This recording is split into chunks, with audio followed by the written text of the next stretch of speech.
History of educational psychology. बच्चों, मैं आपसे कहना चाहूँगा कि आप सभी कुछ न कुछ शिक्षा मनोविज्ञान के इतिहास को जानते होंगे, लेकिन मैं आपको बहुत से ऐसे बिंदु बताऊंगा जो शायद आप न सुने हों या सुने भी हों। भाई, ये सबके ज्ञान के ऊपर निर्भर करता है कि कौन कितना पढ़ता है, कौन कितना अध्यापन करता है या अध्ययन करता है। तो इसी के आगे मैं आपको बताना चाहता हूं बच्चों, और मैंने आपके लिए अपने लिए एक शब्द बनाया है, क्या आप जानते हैं। यानी इसके द्वारा मैं आपको कुछ प्रमुख बिंदुओं को बताऊंगा जो कि आपको शिक्षा मनोविज्ञान का इतिहास होगा। तो क्या आप जानते हैं, मैं आपको बताता हूं कि शिक्षा मनोविज्ञान का इतिहास क्या है। मैं आपको सर्वप्रथम ले चलता हूं अरस्तु और प्लेटो के पास। तो मैं आपको बताना चाहता हूं बच्चों कि अरस्तु, जिनको कि अंग्रेजी में अरिस्टोटल, और ये 384 से 322 बीसी। बीसी का मतलब आप जानते होंगे, नहीं तो मैं आपको बता देता हूं। बीसी का मतलब होता है बिफोर क्राइस्ट, ठीक है, बीसी। एवं उनके गुरु प्लेटो, यानी आप इतना जान गए होंगे कि अरस्तु के गुरु कौन थे, प्लेटो। 429 से 347 बीसी के विचारों से शिक्षा मनोविज्ञान, ये देखिए, शिक्षा मनोविज्ञान, एजुकेशनल साइकोलॉजी की शुरुआत मानी जाती है। एक बार आप फिर से सुन लीजिए कि शिक्षा मनोविज्ञान की शुरुआत किनके विचारों से मानी जाती है, अरस्तु के गुरु प्लेटो के विचारों से। यहां पे फिर याद रखिएगा कि सिर्फ यहां पे एक नहीं शामिल हैं, अरस्तु एवं उनके गुरु प्लेटो दोनों के विचारों से ही शिक्षा मनोविज्ञान की शुरुआत मानी जाती है। आप समझ रहे होंगे इस बात को। अब देखिए, इसके बाद आप लोगों का बहुत ही योगदान रहा है शिक्षा मनोविज्ञान के क्षेत्र में, शिक्षा मनोविज्ञान के इतिहास में। तो आगे आप दोनों ने ही, यानी अरस्तु एवं प्लेटो ने ही शिक्षा के क्षेत्र में वैयक्तिक भिन्नता, देखिए ये वैयक्तिक भिन्नता है, इंडिविजुअल डिफरेंसेज के अध्ययन को महत्वपूर्ण बतलाया था। ये मैं और आप सभी जानते हैं कि इस ब्रह्मांड का, ब्रह्मांड छोड़ दीजिए, अगर हम वर्ल्ड की बात करें तो वर्ल्ड में प्रत्येक व्यक्ति इंडिविजुअल डिफरेंसेस यानी वैयक्तिक विभिन्नता रखता है। इन्हीं कारणों से शिक्षा मनोविज्ञान में हम वैयक्तिक विभिन्नता के अध्ययन पर बल देते हैं। क्यों? क्योंकि प्रत्येक छात्र की अपनी अलग अलग वैयक्तिक भिन्नताएं होती हैं, अलग अलग उनका, चाहे वो शारीरिक, चाहे वो सामवेगिक एवं अन्य गुण विद्यमान होते हैं। इसलिए याद रखिएगा कि शिक्षा मनोविज्ञान में इस इंडिविजुअल डिफरेंसेस यानी वैयक्तिक भिन्नता की अध्ययन किया जाता है। तो मैं आपको बताना चाहता हूं कि सर्वप्रथम अरस्तु एवं प्लेटो ने ही शिक्षा के क्षेत्र में वैयक्तिक भिन्नता, इंडिविजुअल डिफरेंसेस के अध्ययन को महत्वपूर्ण बतलाया था। ये देखिए, बीसी की बात है, यानी सन से भी पहले। भाई आज 2021 है, 2021 वर्ष पहले की ये बात है। उससे भी पहले कितना, ये देखिए 322 वर्ष पहले, जब से सन की शुरुआत हुआ उससे 322 वर्ष पहले इन लोगों ने आपको बताया है। ठीक, अब आते हैं आगे। इनका कहना है कि उपयुक्त शिक्षा, देखिए यहां पे उपयुक्त शिक्षा, मनस्चालक कौशल, साइकोमोटर स्किल्स। आज सरकार भी देखिए स्किल्स डेवलपमेंट पर बात करती है, और उस समय देखिए सन से भी पहले, ईस्वी सन से भी पहले अरस्तु एवं प्लेटो ने शिक्षा के क्षेत्र में उपयुक्त शिक्षा यानी ऐसी शिक्षा दी जाए जो कि किसी के लिए भी उपयोगी हो। मनस्चालक कौशल, साइकोमोटर स्किल्स, यानी बच्चों के स्किल्स को, जो उनका कौशल है उसको अच्छा किया जाए, उसको और मजबूत किया जाए, उस पर बल दिया।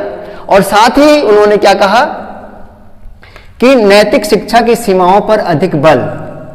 देखिए आज किसी भी समाज के लिए जो मोरल वैल्यूज हैं, जो मोरल एजुकेशन है, नैतिक शिक्षा बहुत जरूरी है। क्यों? क्योंकि नैतिक शिक्षा ही हमें समाज में जीने, रहने एवं अन्य सामाजिक सभ्यताओं का उपभोग करने के लिए शिक्षा प्रदान करती है। तो उस समय उन्होंने नैतिक शिक्षा की सीमाओं पर अधिक बल दिया कि इंसान के लिए ये नैतिक शिक्षा में होनी चाहिए, जिससे कि वो अपना विकास कर सकें। अब आगे देखते हैं अरस्तु। अरस्तु एक ऐसे दार्शनिक थे जिन्होंने सर्वप्रथम, याद रखिएगा यहां पे फिर से सर्वप्रथम, ये बहुत इंपॉर्टेंट लाइन मैं आपको बताने जा रहा हूं, यह बतलाया था कि विचारों, आइडियाज, देखिए विचारों, आइडियाज एक व्यक्ति के पास या एक बालक के पास, ठीक है, ढेर सारे विचार होते हैं। एक विचार लेकर कोई भी इंसान इस जीवन को नहीं जीता है, उसके पास तमाम विचार होते हैं। विचारों, याद रखिएगा यहां पे आइडियाज है, विचारों है, एक नहीं है, 1 2 3 4 5 6 7 8 9 10, 1 2 3 4 5 6 7 8, और ये अनगिनत विचार होते हैं। वो टाइम टाइम पर हमारे पास रिकॉल होता रहता है। तो उन्होंने क्या बतलाया कि विचारों के बीच ये जो डिफरेंट विचार हैं, ये विचार हैं बच्चों, याद रखिएगा मैंने ये जो लाइन खींचा है ये विचार के रूप में खींचा है, ये सब विचार हैं आपके, ठीक है, विचार, ठीक है, ये आप इधर देख सकते हैं, ये विचार इधर बढ़ता चला जा रहा है। विचारों के बीच क्या है? साहचर, एसोसिएशन, यानी संबंध, जुड़ना। इन सब विचारों के बीच में जो जुड़ाव होता है, उनके जो विचार आपस में जुड़ रहे हैं, ठीक है, स्थापित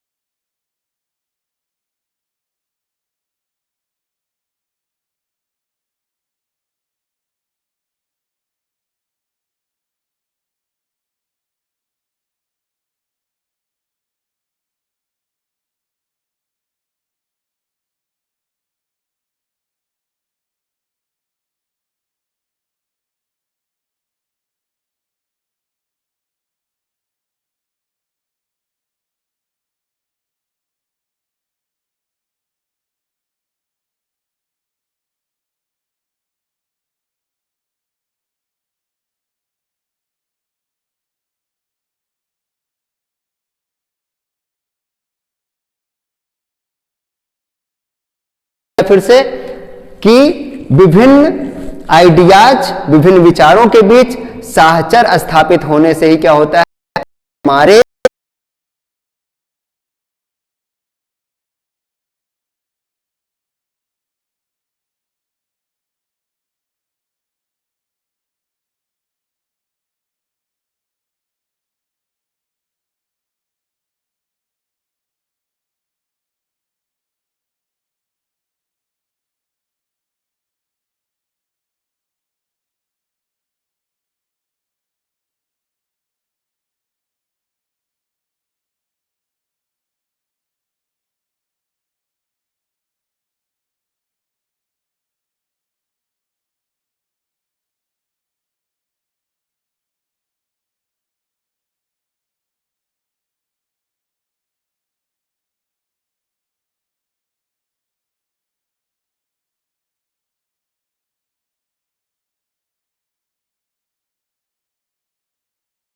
सीखता है। कैसे सीखता है बालक?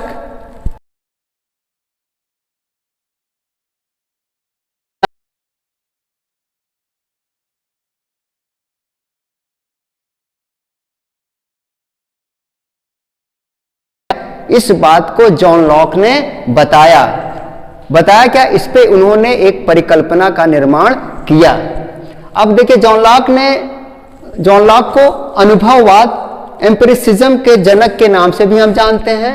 अनुभववाद के जनक कौन है? अनुभववाद। ये देखिए अनुभववाद के जनक जॉन लॉक को माना जाता है।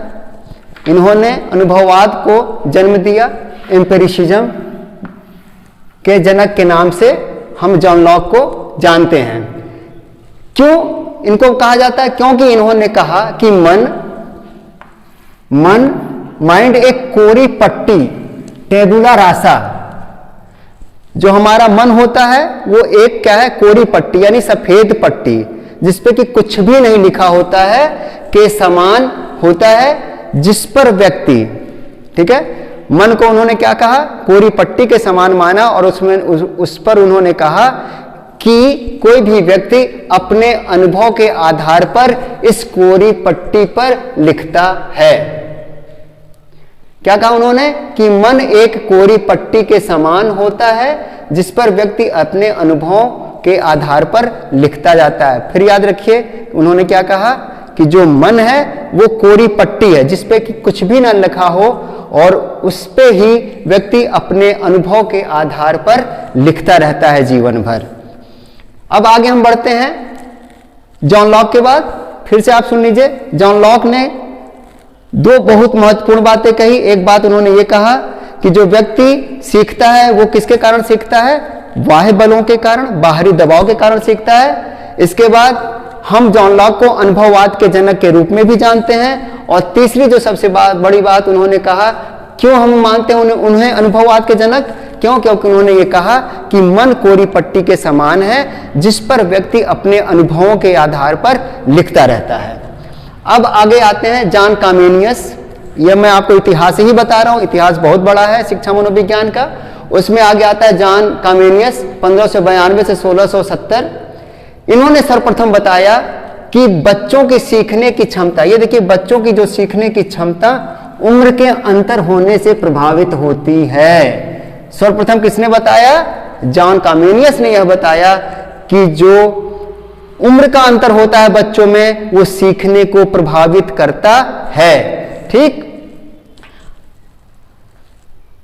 अब आगे वो क्या कहते हैं, और बच्चे उन चीजों को उत्तम ढंग से यानी और अच्छी तरीके से सीख पाते हैं जिनसे संबंधित अनुभवों को एकत्रित कर पाते हैं। कहने का तात्पर्य यह है कि हम जिससे संबंधित जितना ही अनुभव अधिक एकत्रित करते हैं, इकट्ठा करते हैं, ठीक है, उससे हमारी क्या होती है, सीखने की क्षमता बढ़ती जाती है। उन चीजों को हम और अच्छी तरीके से सीख पाते हैं। किन चीजों को, जिन चीजों को हम अधिक से अधिक क्या करते हैं, एकत्रित करते हैं। जिन अनुभवों को हम अधिक से अधिक एकत्रित करते हैं उस चीजों को हम बहुत अच्छी तरीके से सीख पाते हैं। यानी यहाँ पे ये कहा जा रहा है कि हम अनुभव जितना ही अधिक एकत्रित करेंगे हमारे पास ज्ञान का भंडार उतना ही हो जाएगा। ठीक है, अब आगे आते हैं जे रूसो। जे रूसो 18वीं शताब्दी के मध्य में इन्होंने एक सिद्धांत का प्रतिपादन किया।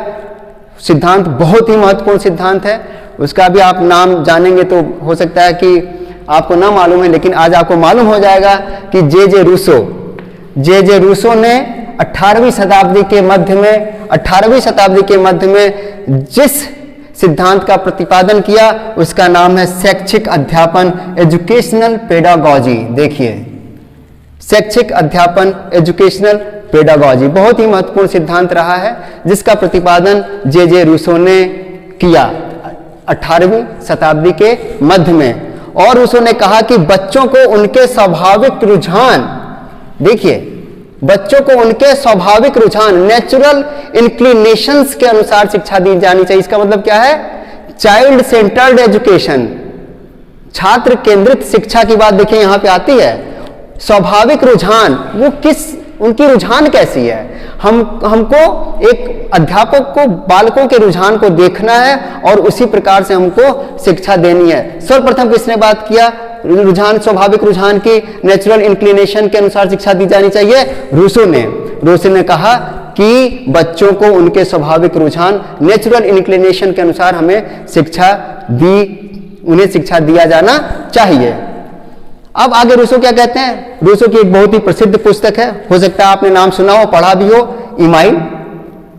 ये देखिए इमाइल उनकी बहुत प्रसिद्ध पुस्तक है। इन्होंने इसका प्रकाशन 1762 में किया। इनकी जो पुस्तक है इमाइल 1762 में प्रकाशित हुई।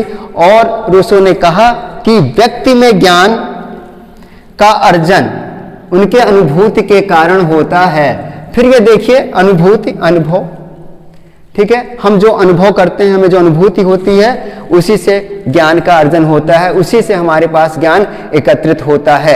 ये जो मैं आपको बता रहा हूं ये शिक्षा मनोविज्ञान के इतिहास का क्रमशः मैं अध्ययन कर रहा हूं।